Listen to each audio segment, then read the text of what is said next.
अस्सलाम वालेकुम दोस्तों, नजीब्स ऑफिशियल यूट्यूब चैनल में खुशामदीद। दोस्तों, इस वीडियो में हम 10वीं जमात महाराष्ट्र बोर्ड के रियाजी हिस्सा अव्वल यानी अलजबरा का दूसरा सबक मुरब्बई मसावातों का मुताल्ला कर रहे हैं। पिछली वीडियो में हमने मशक़ी सेट 2.4 सॉल्व की थी। आज हम उसके आगे की थ्योरी देखेंगे जिसमें हमें मुरब्बई मसावातों के जज़रों की नौइयत का मुताल्ला करना है। ये बात समझना है। इस सबक की सबसे पहली जो वीडियो थी उसके अंदर हमने ये देखा था कि मुरब्बी मसावत किसे कहते हैं और इसकी मियारी सूरत क्या होती है। किसी भी मुरब्बी मसावत को x मुतग़य्यर लेकर उसकी मियारी सूरत हम ax की दूसरी जमा bx जमा c मसावी सिफर के तौर पर लिखते हैं। साथ ही वीडियो में हमने ये देखा था कि इस मुरब्बई मसावत को यानी कि कोई भी मुरब्बई मसावत को अगर हम हल करते हैं तो उसके दो जज़र हासिल होते हैं, यानी कि x की दो कीमतें निकलती है। मुरब्बई मसावतों के कम से कम या ज़्यादा से ज़्यादा दो जज़र होते हैं। तो आज हमें वो जज़र कैसे होते हैं, जज़रों की नौइयत यानी कि वो जज़र कैसे होते हैं, यही मुताल्ला करना है। पिछली वीडियोज़ में हमने मुरब्बई मसावतों को हल करने के लिए मुख्तलिफ तरीक़े देखे थे, जिसमें अज्ज़ाए ज़रबी का तरीक़ा, दूसरा कामिल मुरब्बे का तरीक़ा और तीसरा ज़ाब्ते का तरीक़ा था। ज़ाब्ते के तरीक़े में हमने x की कीमत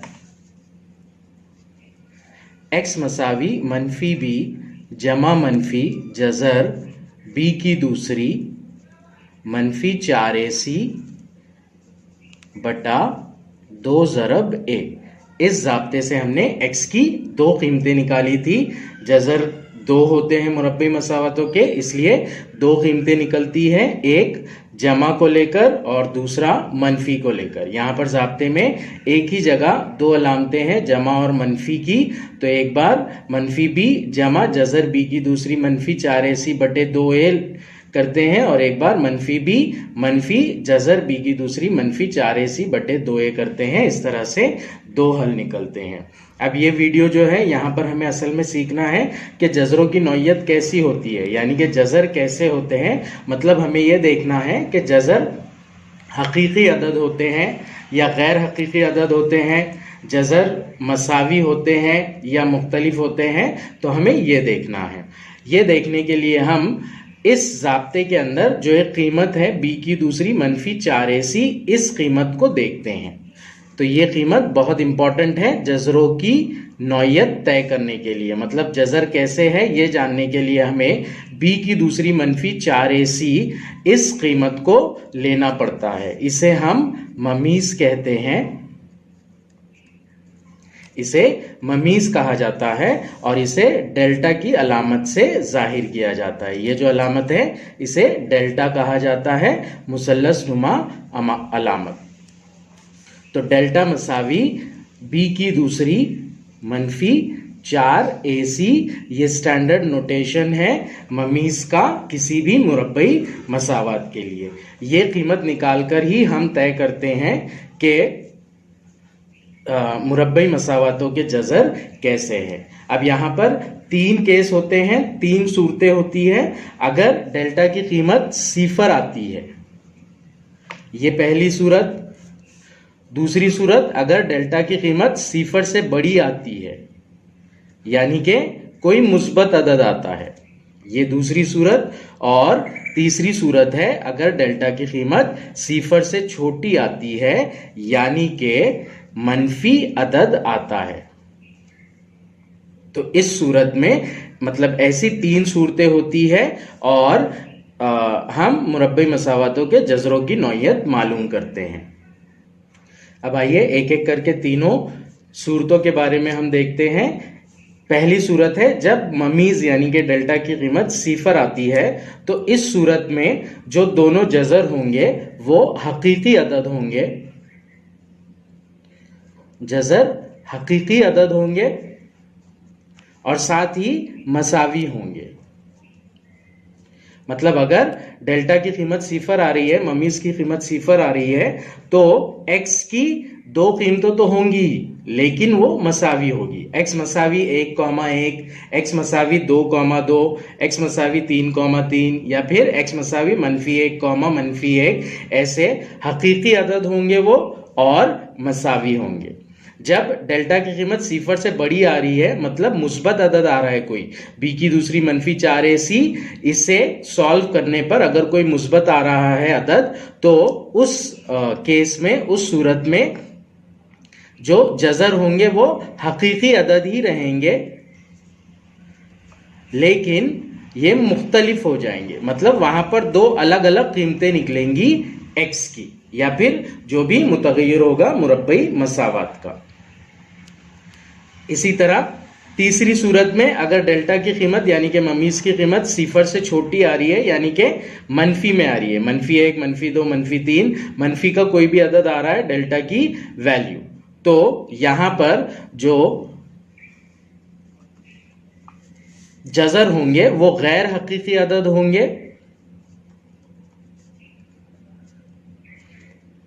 हमें सिर्फ इतना याद रखना है, गैर हकीकी अदद होंगे, मसावी होंगे या मुख्तलिफ होंगे, वो हमें याद नहीं रखना है। हमें सिर्फ इतना याद रखना है कि अगर डेल्टा की कीमत सिफर से छोटी आती है तो जजर गैर हकीकी अदद होंगे।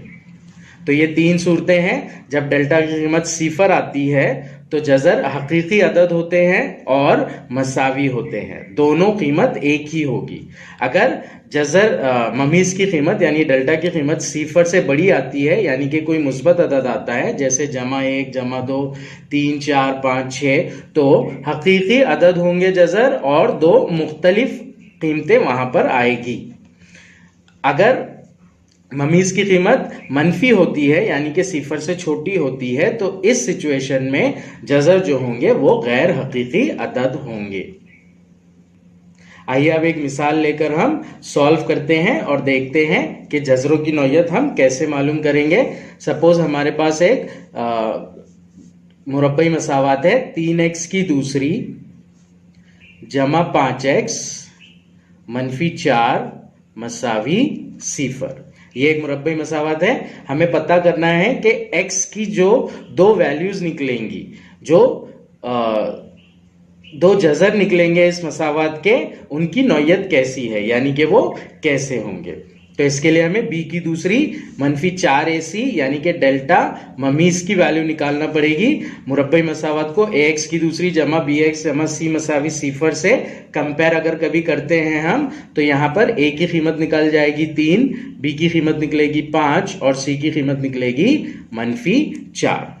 तो ममीज डेल्टा मसावी b की दूसरी -4ac हो जाएगा, b की दूसरी यानी कि 5 की दूसरी -4, a की कीमत है 3 और c की कीमत है -4। तो ये हो जाएगा 5 की दूसरी यानी कि 25, ये मनफी और ये मनफी जरब हो गया तो जमा हो जाएगा 4 तिया 12, 12 चौक 48। डेल्टा की जो फाइनल वैल्यू रहेगी वो रहेगी 48 जमा 25, जो कि होगा 8 और 5 13, 4 और 2 6 और 1 7, यानी कि 73। अब ये जो वैल्यू आ रही है ये सिफर से बड़ी है, मुस्बत अदद है यानी कि सिफर से बड़ा है, इसलिए डेल्टा सिफर से बड़ा है। चूंकि डेल्टा सिफर से बड़ा है इसलिए जजर हकीकी आदाद और मुख्तलिफ होंगे। तो इसी तरह से अगर किसी मसावत में डेल्टा की वैल्यू सॉल्व करके अगर 0 निकलती है तो वहां पर हम लिखेंगे चूंकि डेल्टा की वैल्यू सिफर के बराबर है इसलिए जजर हकीकी आदाद है और मसावी है। इसी तरह जब अगर मनफी आएगी वैल्यू तो वहां पर हम लिखेंगे कि चूंकि डेल्टा की वैल्यू सिफर से छोटी है इसलिए जजर गैर हकीकी आदाद होंगे।